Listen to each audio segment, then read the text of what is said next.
Os principais nomes do cenário político passam por aqui.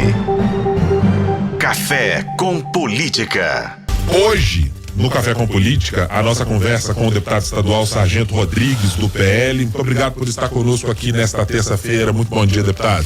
Bom dia a todos e bom dia aqui ao programa Café com Política, a todos que nos acompanham. É sempre muito agradável retornar aqui aos estúdios. Bom dia, deputado. Prazer ter o senhor aqui. Bom dia, Thalita. Deputado, vamos começar conversando sobre um assunto que há algum tempo ocupou as nossas páginas e, pelo andar das coisas, acabou perdendo um pouco de tração. Sobre o caso Rafaela Drummond.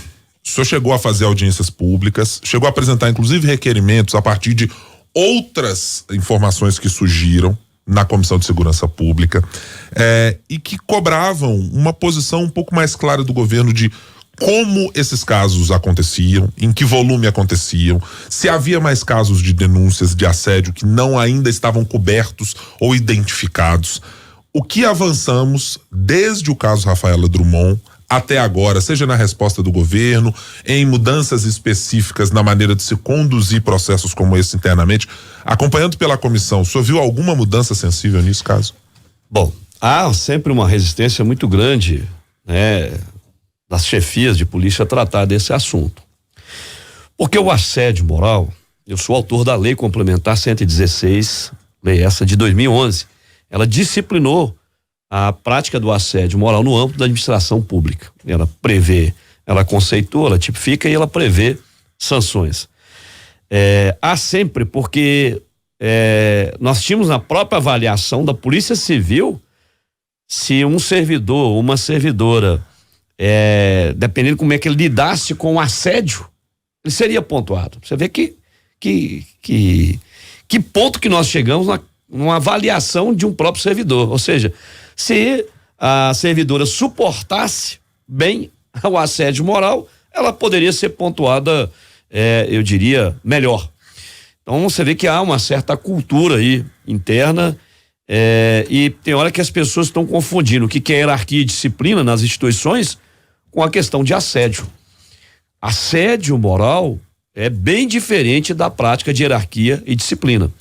Então há essa resistência, isso é um assunto ainda que há uma resistência enorme, porque muita gente que está no âmbito de chefe, de comando das instituições, confunde essas duas situações. Eu digo o seguinte, há avanço sim, porque não é muita praxe de determinados deputados da casa convocar determinadas autoridades para prestar esclarecimento na frente, diante daquelas pessoas que estão denunciando. Isso foi feito pela comissão. Nós fizemos a convocação, a própria secretária de Planejamento também esteve lá e eu fiz questão que ela fosse convocada para que ela sentisse na prática as denúncias, ouvisse e ela entendesse que esse processo é um processo grave. Então, assim, de certa forma, houve avanço, os 2 policiais foram afastados de lá, um inclusive buscou até uma licença e as investigações continuam. Mas não significa que a comissão parou, Nós tivemos um recesso e daqui a pouco nós faremos nova audiência pública, porque há vários requerimentos que foram aprovados, desdobramentos, há assuntos que a gente viu que fugiu a competência do próprio corregedor e a gente encaminhou ao Ministério Público do controle da atividade policial, externa da atividade policial, que é o Ministério Público de Direitos Humanos, Então, assim, há várias ações que foram desencadeadas. Ocorre também que a própria Assembleia, infelizmente, o procedimento de requerimentos e pedido de informações, eles são lentos. Isso é eu diria, um defeito que há internamente na regra do processo legislativo. Mas diversas providências foram tomadas, continuarão sendo tomadas e a comissão vai cobrar a finalização dos resultados. Inclusive, solicitando novamente empenho do MP. Agora, deputado, esse caso, infelizmente, escancarou aquilo que por muito tempo já era falado, já era de conhecimento e que já era, inclusive, noticiado. Quantas vezes nós falamos aqui sobre a falta de efetivo, a falta de policiais nas forças de segurança, independente de qual seja essa força, e o trabalho pesado que esses policiais exercem, muitas vezes sendo aí deixados de lado no quesito saúde mental, que é um ponto muito importante e que parece que as pessoas só prestaram atenção a partir da pandemia, né? A saúde mental ficou mais clara, ou a importância dela ficou mais clara após a pandemia. Hoje, qual que é o cenário que a gente tem no Estado em relação às forças de segurança? Qual que é o cenário que seria ideal para que a gente conseguisse, de fato, ter policiais que conseguissem atender a demanda do Estado sem que essa saúde ficasse sobrecarregada ou sem que casos assim pudessem aparecer com tanta frequência? Olha, Thalita, você foi muito cirúrgica e muito precisa na sua contextualização e na sua pergunta, porque o grande vilão, o grande provocador, a grande causa que tem afetado diretamente essas relações hierárquicas internamente nas instituições de uma forma geral, e a Polícia Civil numa linha de prioridade, a pior delas, é exatamente a falta de efetivo. E você lembra muito bem, nós já tivemos inclusive aqui no estúdio, por outras vezes, denunciando a falta de efetivo. Então, assim, economizam para o governo economiza, o governador Romeu Zema economiza na contratação de novos policiais e ao passo que do outro lado ele cobra resultados. E aí nós temos chefias cobrando metas na Polícia Civil, na Polícia Militar. Agora eu estou recebendo denúncias também da Polícia Militar. Uma delas está chegando lá do 28º Batalhão de Unai, onde estão criando memorandos internos, fixando metas de abordagem de veículos por policiais e sem um número de policiais à altura. A falta de efetivo leva à sobrecarga de trabalho. A sobrecarga de trabalho leva a cobrança permanente de chefes, seja de oficiais da Polícia Militar e do Bombeiro Militar, sejam de delegados da Polícia Civil. Essa cobrança por bater meta acaba levando a uma cobrança insistente e transformada em assédio moral, porque a cobrança ela vai saindo daquele parâmetro legal e passa a afetar diretamente a saúde mental desses policiais. Olha, vou te dar um exemplo aqui lá, novamente de Unai, do 28º Batalhão. Nós temos memorandos internos, o que contraria a lei. O memorando não é um dispositivo de lei, ele não tem a força jurídica de obrigar o servidor a fazer. O comando interno ele não pode usar esse memorando para isso, estabelecendo meta de quantos veículos devem ser abordados no turno de serviço, quantas pessoas devem ser abordadas e qualificadas. Olha, a abordagem de um policial, para que vocês possam entender isso, eu que estive dentro do banco da viatura há muito tempo, ela é única e exclusiva de quem está na rua. Se eu vejo um veículo cujos seus ocupantes, as suas atitudes merecem uma abordagem, essa avaliação é do policial que está na rua, não é do capitão, do major, do tenente-coronel que está atrás da mesa fixando quantos devem ser abordados. Então nós não podemos ter planilha fixando, olha, aborde no mínimo 7 veículos, aborde no mínimo 15 pessoas. É isso que eles estão fazendo e não pode, isso é ilegal. Só para eu entender, deputado, qual é o prejuízo, evidentemente, que o senhor vê nesse tipo de situação? Estou perguntando de uma maneira leiga porque é claro que a percepção do policial quando está na rua é ela quem dá esse indicativo, como o senhor mencionou. Qual é a perda que nós temos de uma meta estabelecida exatamente para que o policial faça isso? Digamos, vai montar uma blitz em determinada região, vamos abordar um número X de carros, é de chegar só nesse número e se passar um a mais não aborda? O que é o problema exatamente? O problema não é se passar não há problema. O problema é que a qualidade da própria ação policial. Eu falo porque eu vivenciei isso. O tirocínio, a perspicácia, o olho do policial, a experiência que ele tem, essa expertise, quanto polícia, ele sabe diferenciar a pessoa que está em atitude suspeita ou não. Ele sabe diferenciar pela análise que ele faz, mas ele na rua não é o capitão lá ou o major atrás da mesa, sentado na sala da companhia, do batalhão, é que pode falar, olha esse veículo aí, aborda. Não é ele. É o olhar do policial. Isso é um campo que somente ele pode falar, eu vou abordar aquele. Ele não pode ter uma tabela pré-fixada de quantas abordagens, porque ele vai abordar aleatoriamente. Ele vai fazer abordagens que muitas vezes a pessoa que está ali sendo abordada não tem nada a ver e não deveria ser abordada. Então perde a qualidade da astúcia, do tirocínio, que ele é exercido cotidianamente por quem está na rua. Então isso é um erro grave na ação de polícia. Não leva à qualidade e não leva o efeito desejado. Se é droga, se é arma, se é foragido, se é alguém que agrediu uma outra pessoa, ou cometeu um homicídio que está evadindo. Então, abordar desta forma não é a melhor técnica. E eu falo com a experiência vivida na prática. Agora, deputada, a gente tem um outro problema no estado também, que é a questão dos presídios. Muito preso para pouco lugar.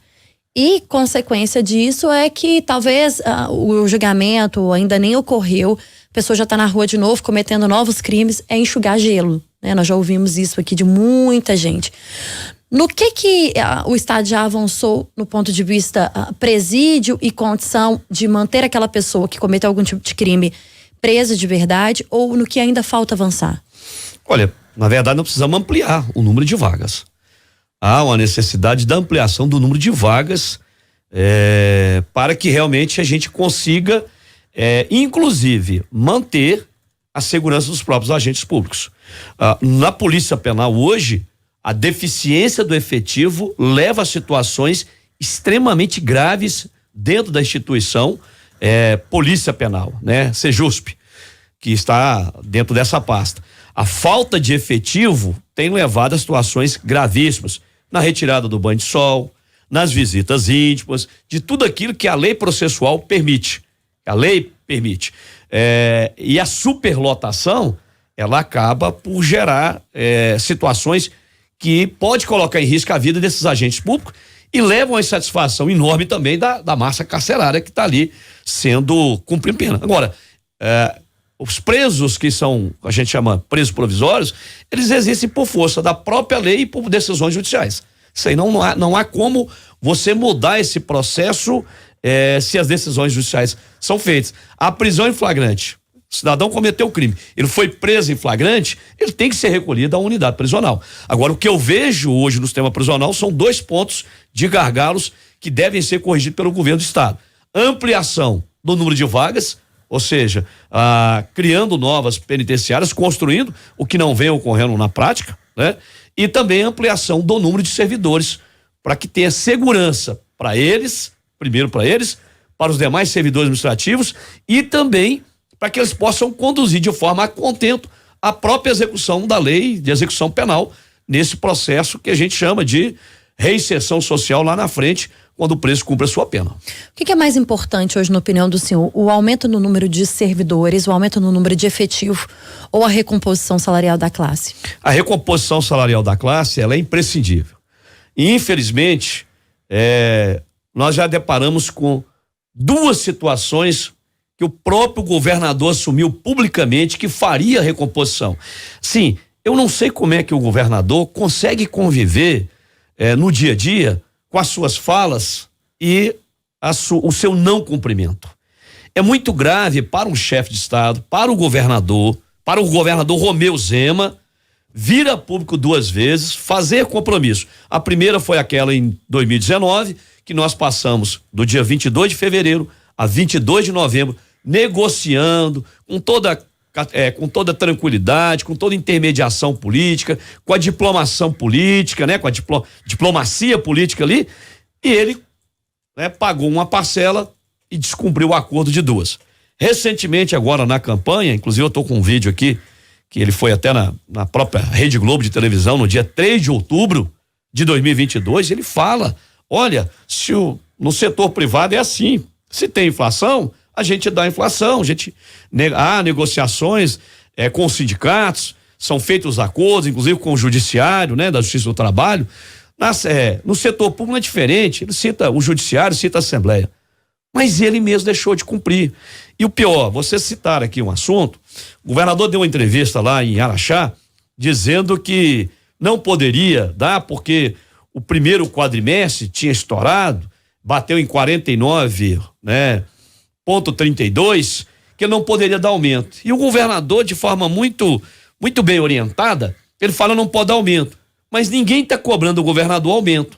Até porque, mesmo na situação que estamos hoje, a lei de responsabilidade fiscal, e se amanhã aderir ao regime de recuperação fiscal, a inflação, em todas as 2 situações, ela é permitida.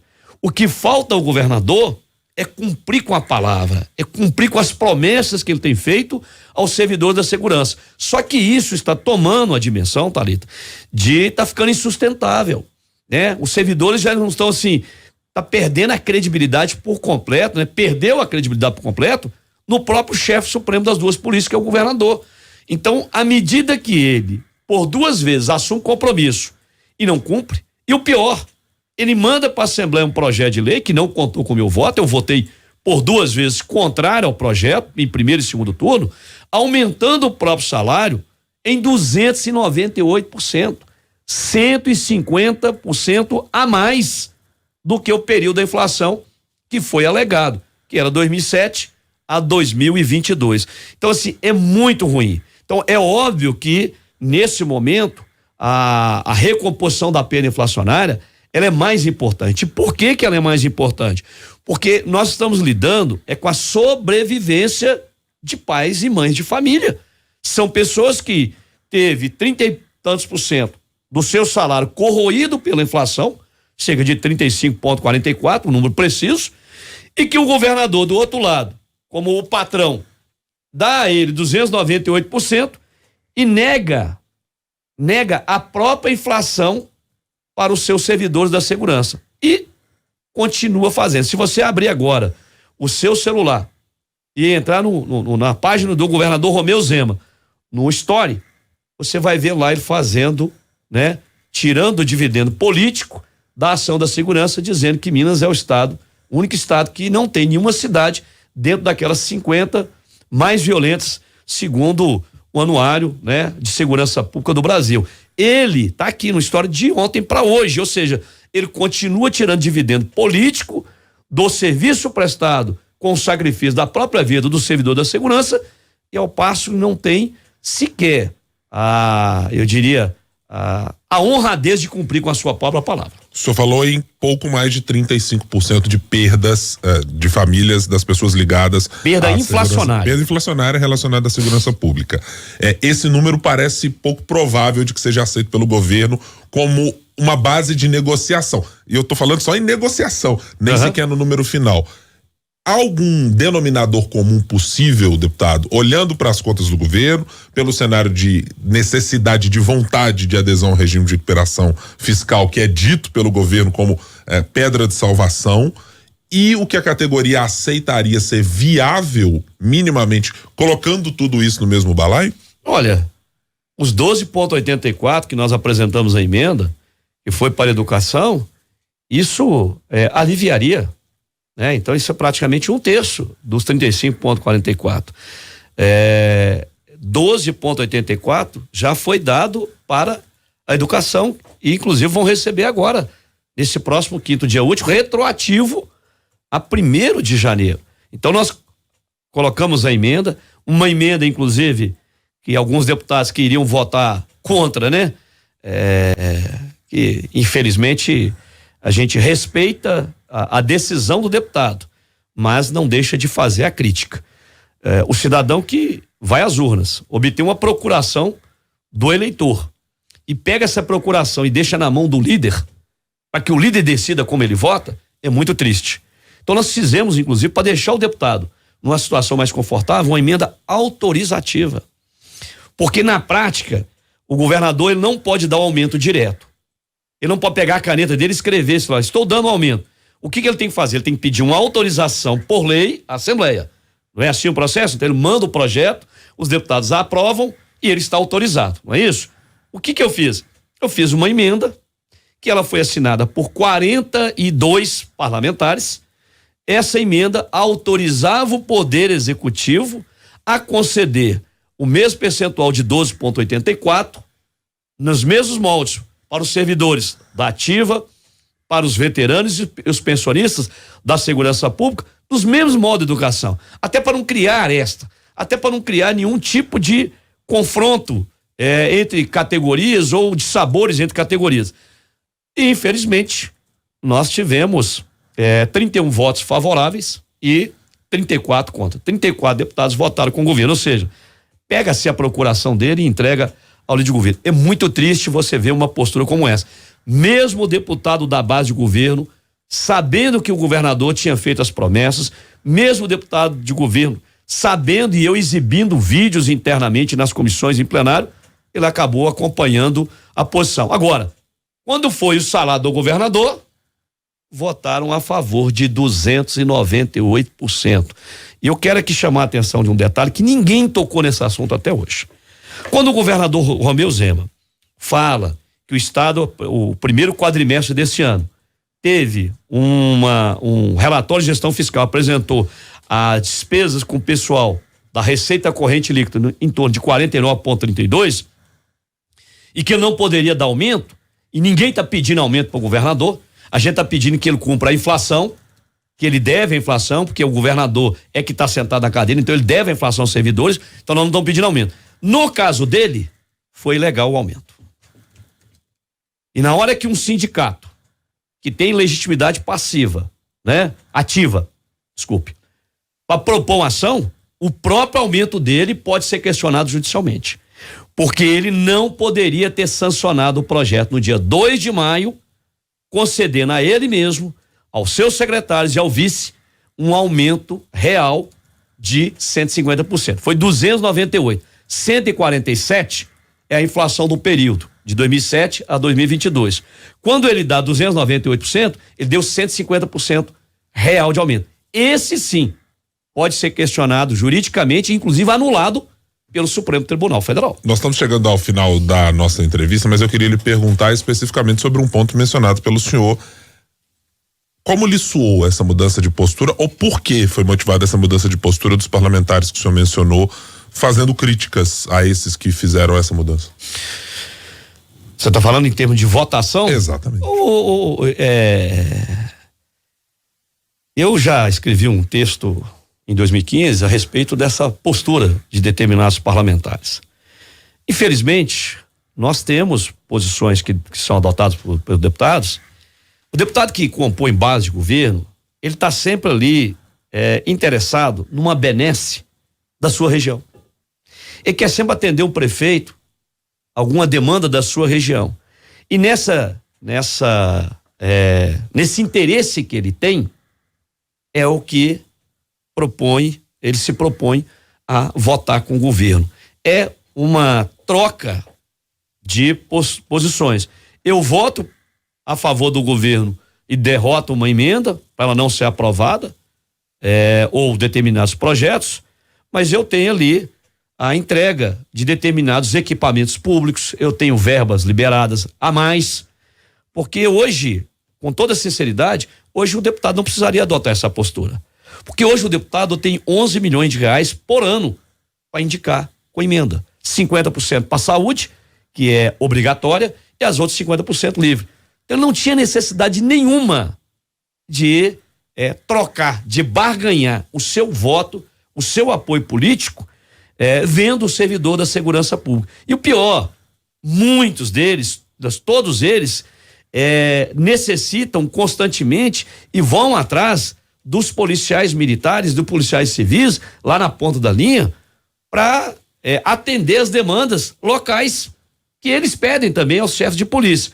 Assim, é muito contraditório a postura. Ou seja, você vota com o governo para amanhã você ter uma obra liberada, você ter um recurso liberado para atender suas bases eleitorais. Eu não concordo de jeito nenhum, eu tenho que respeitar. Eu sou obrigado a respeitar. Mas eu não concordo de jeito nenhum. O voto, o meu voto, né, enquanto deputado dentro do plenário, ele é uma procuração que eu jamais permitiria que qualquer líder, seja de bancada, de bloco, de governo, possa dizer para mim, olha, você tem que votar desse jeito. Não, eu tenho que votar conforme a minha consciência, eu tenho que votar conforme o que eu entendo que é bom para o conjunto da sociedade. E, infelizmente, né, tem hora que valorização profissional, reconhecimento do trabalho dos servidores da segurança pública, para alguns não tem sido algo bom para a sociedade. E porque a resposta que o servidor dá, ela é constante, ela é permanente. O governador Romeu Zema, daqui a 3 anos e meio, ele vai embora. O servidor fica, ele é de carreira. As polícias são instituições de Estado, não é de governo. E elas precisam ter esse reconhecimento.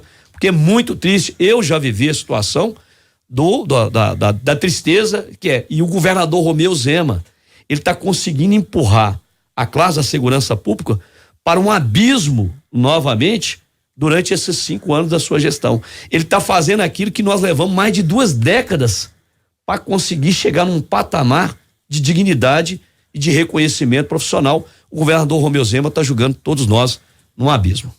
Nós estamos conversando com o deputado estadual Sargento Rodrigues, do PL.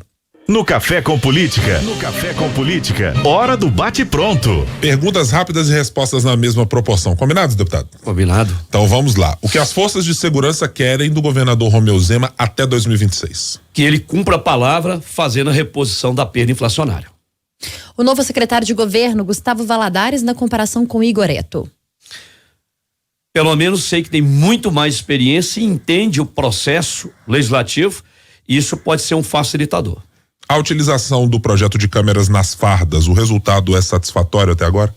Sou contra o uso de câmera nas fardas, porque isso prejudica a própria ação policial em defesa da sociedade. Nós conversamos hoje com o deputado estadual Sargento Rodrigues, do PL. Obrigada, viu, deputado, por mais uma vez vir aqui conversar com a gente no Café com Política. Eu que agradeço e estou sempre à disposição, e parabéns pelo formato do programa e do jornalismo que é apresentado aqui por vocês. Os principais nomes do cenário político passam por aqui. Café com Política.